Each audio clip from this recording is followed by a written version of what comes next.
Gentlemen, AJ Green. Tough news, man. Guy played really only 8 healthy games last year, appeared in 9 games because of a toe injury that required surgery in the offseason. Suffers this ankle injury. Hoping to get a second opinion to avoid surgery, but the timetable right now, according to ESPN, 6 to 8 weeks with that left ankle injury. Probably should have not been playing on the field that they practiced on, but that's a story for a different show. For our show, though, we're looking at his fantasy value for 2019. How we approaching AJ Green?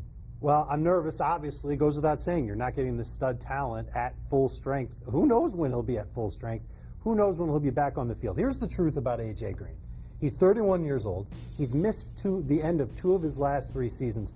In his last 25 games, that's over 2017 and 2018, he averaged about 5 catches per game, 71 yards per game. He had 14 touchdowns. He had a 55% catch rate. I'm wondering if the decline was already happening with him, and this is just going to hurt his chances. I've been back and forth on who I'd rather draft between Green and Boyd, but you know where I'm coming out on this? I don't think I want either one of these guys on my fantasy team. So they're probably going to fall to the round 5 range. That's kind of where Boyd has been going, and Green was basically a 3rd-round pick, and clearly he's going to suffer a little bit. Heath, if you look at it, Dave gave you a little bit of the pessimistic side, though, but A.J. Green last year on pace for, again, the 8 healthy games, 90 catches, over 1,300 yards, and double-digit touchdowns. You don't find that very often from a player, which is why he's been so good for so long. But again, age catching up to him.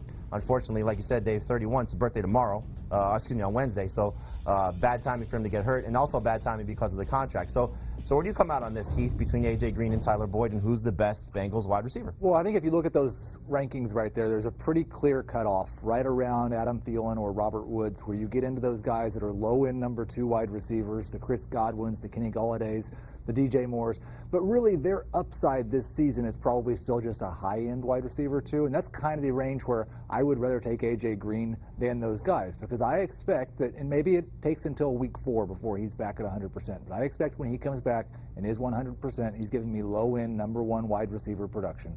I'd rather have that than, and I like Tyler Boyd. I think I'm more likely to draft either one of these Bengals receivers than Dave is.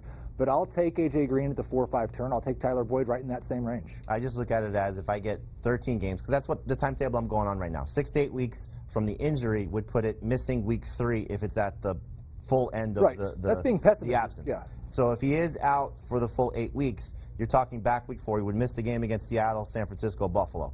To your point, could be week 4 because it takes him some time to get back up to speed. But again, if you give me 13 games of A.J. Green versus some of those other guys in that range, certainly versus 16 games of Tyler Boyd versus what we saw last year. And Tyler Boyd's numbers were better with A.J. Green on the field as opposed to when Green was off. Now you factor in Jeff Driscoll starting some of those games, but Boyd also missed the final 2 games of what was a breakout season. He didn't finish it because of a knee problem. So it's going to be interesting to see how A.J. Green is approached on draft day in the majority of leagues. Again, we're starting the early part of our draft prep now.